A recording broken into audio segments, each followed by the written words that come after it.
as we have the great Grant Goodstein back on the Bullseye to shed some light on the advanced analytics that I've argued with many of you on Twitter that is just a little bit beyond me, a little bit too old-fashioned here. And also we have the basketball historian Tim Gallagher. Guys, it's an honor to have both of you on.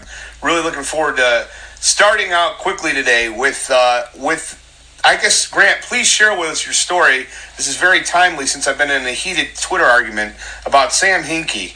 And a lot of talk about Sam with the Sixers finally bursting out and beating a Lakers team and getting all the way up to 8-6 on the season. Oh, my gosh, they're going all the way. So I'd love to hear, share with us your opinion on Sam Hinkie, number one, and tell us the story how you recently met with him for the Bullseye listeners. This is great stuff. Sure. First, thanks for having me back. It's always great to be on the Bullseye podcast, and excited to chat with you today.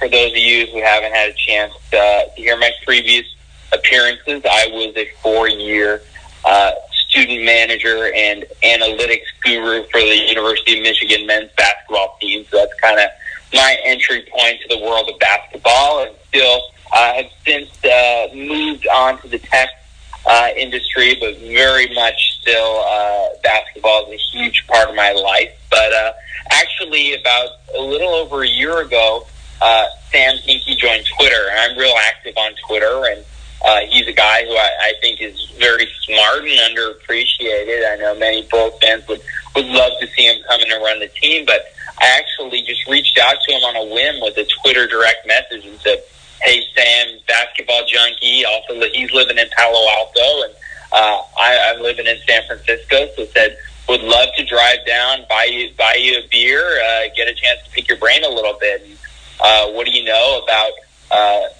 24 hours later, I got a message. Sounds great. How does this day work for you?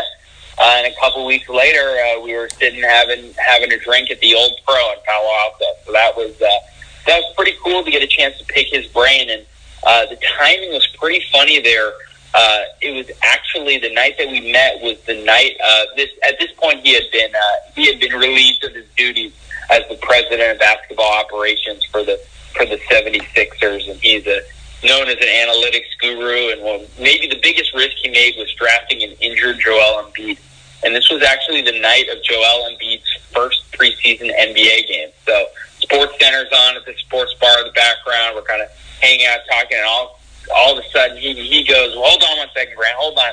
I got to see this." And they flashed the highlights of Embiid in his first NBA game in the preseason last season, and he was just beaming like a proud father. He had a couple pretty nice plays, and Sam was very excited to see it, and I thought it was cool. Obviously, things in Sacramento, in Philadelphia ended in a little bit of acrimonious terms there, but it was awesome to see that he truly cares for those guys, and I think he's going to be right back in the NBA sooner rather than later, running a team. I think it would be a mistake for a team not to give him another chance. So what did you guys talk about, if you don't mind sharing with us? How did the conversation go? Yeah, sure. I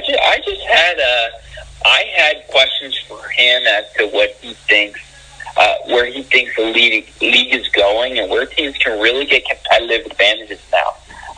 In a lot of ways, the NBA is a pretty copycat league. When you see the Spurs and Warriors having success with analytics, other teams start to use it.